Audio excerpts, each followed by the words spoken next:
अजून एक गोष्ट म्हणजे रोहितच्या रिटायरमेंटबद्दल सुद्धा बरीच चर्चा होते. काल त्यांनी सांगितलं की बाबा मी काय कुठे जात नाही आहे, मी इथेच आहे. त्याच्या फॅन्सनं त्याच्यामुळे सुटकेचा निश्वास सोडला. पण जेव्हा रोहितच्या रिटायरमेंटच्या म्हणजे तुमच्यासाठी तर तो खूप हळवा कोपरा असेल रोहितच्या रिटायरमेंटचा विषय निघाला तर. नाही, विषय तो निघाला होता. सगळेच म्हणत होते. कालही मला बऱ्याच चॅनलवाल्यांनी विचारलं, रोहित अभी लास्ट मॅच आहे का, रोहित आता रिटायर होणार. म्हटलं कशाबद्दल, का तुम्ही का असं का म्हणताय, का तुम्हाला वाटतं रोहितनी रिटायर व्हावं. मला तर वाटत नाही आहे. कारण ज्यावेळेस त्याने T20मध्ये रिटायरमेंट घेतली त्यावेळेसच त्यांनी डिसाईड केलेलं की मला पुढे खेळायचंच आहे. कारण टेस्ट चॅम्पियनशिप त्याला जिंकायची होती. कारण अनफॉर्च्युनेटली आपण क्वालिफाय झालो नाही टेस्ट चॅम्पियनशिप.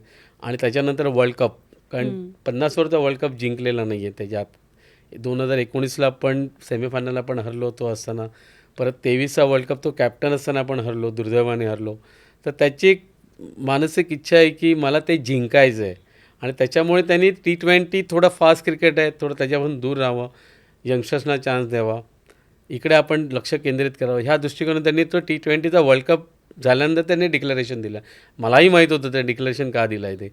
कारण त्याला 2027चा वर्ल्ड कप खेळायचा आणि वर्ल्ड कप जिंकून त्याच्यानंतर त्याला रिटायरमेंट करायची असं मी म्हणून. तुमचं कधी झालंय त्याच्याशी बोलणं त्याच्या त्या गोष्टीवर मी रिटायरमेंटबद्दल? चर्चा वगैरे केलेली नाही. पण मला कॉन्फिडंट आहे, मला याच्यावर विश्वास आहे, मला माहीत होतं. त्याच्यामुळे मी चर्चा झाली नाही. पण कालही त्यांनी सांगितलं मी रिटायर होत नाही आहे. त्याचं कारण तेच आहे, त्याला 2027चा वर्ल्ड कप खेळायचा आहे.